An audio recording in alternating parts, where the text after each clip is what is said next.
Hello viewers, my name is David Nachman. I'm one of the managing attorneys at Nachman Fawani Zimochek Law Group. We have offices located in Ridgewood, New Jersey, in Midtown Manhattan. We also have an affiliated office in Canada and an affiliated office in Mumbai, India.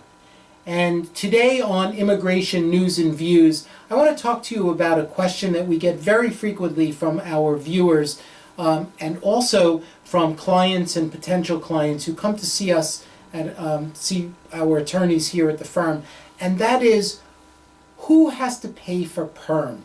And it's kind of interesting. The Perm labor certification application process is, of course, the process that's normally undertaken for individuals who are doing the green card. And Perm, as you may be aware from some of our other videos, is a three-step process. As we've explained before, the three-step process is first, that we have to do a Perm labor certification application before the U.S. Department of Labor. Once we get that Perm labor certification application approved, we can move on to filing the I-140, petition for an immigrant worker, with the U.S. Department of Homeland Security, USCIS, Citizenship and Immigration Service. Once that's been approved, then we can either do the adjustment of status or we can do consular processing. So the question oftentimes, usually it's by employers, but oftentimes by employees, is who's responsible for the costs associated with each of these different parts of the Perm labor certification process. So the quick rule of thumb, of course, is that the Perm part of the process, step one, or what I call getting to first base, which is the Perm labor certification process, has to be paid for in full by the employer. That means that the employer has to bear out the costs, number one, of the labor certification application process, both with regard to legal fees and also with regard to filing fees and also with regard to the recruitment fees. Now, there are no filing fees before the U.S. Department of Labor, so it's a free process to submit the Department of Labor application. But any fees that might be associated with the Perm process, those costs must be borne by the employer. Now, once the Perm application process is over, the employee can bear out the costs associated with the I-140, which is the petition for the immigrant worker, and also the employee can pay for the costs associated with either consular processing or associated with the adjustment of status in the United States.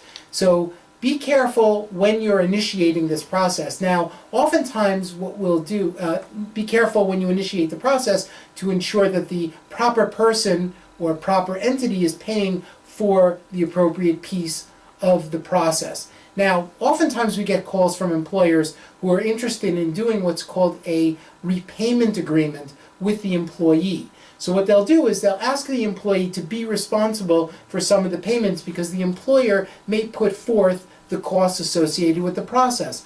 Oftentimes Perm can be quite exorbitant in terms of costs for the overall process. So what an employer will do is put forth all of the costs on behalf of the employee.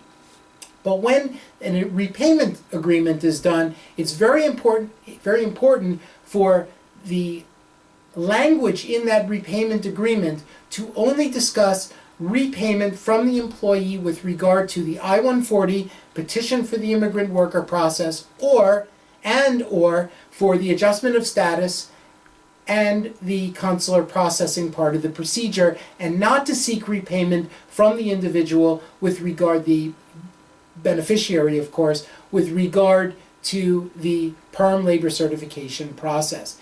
If you have any further questions at all about the parameters of what the employer versus what the employee might be responsible for under the Perm process, please feel free to reach out for us. Any of our lawyers here at the NPZ Law Group would be more than happy to assist you, your friends, your family, or any of your staff with regard to the labor certification, the Perm process. Thanks very much for tuning in today, and we look forward to seeing you soon. Bye.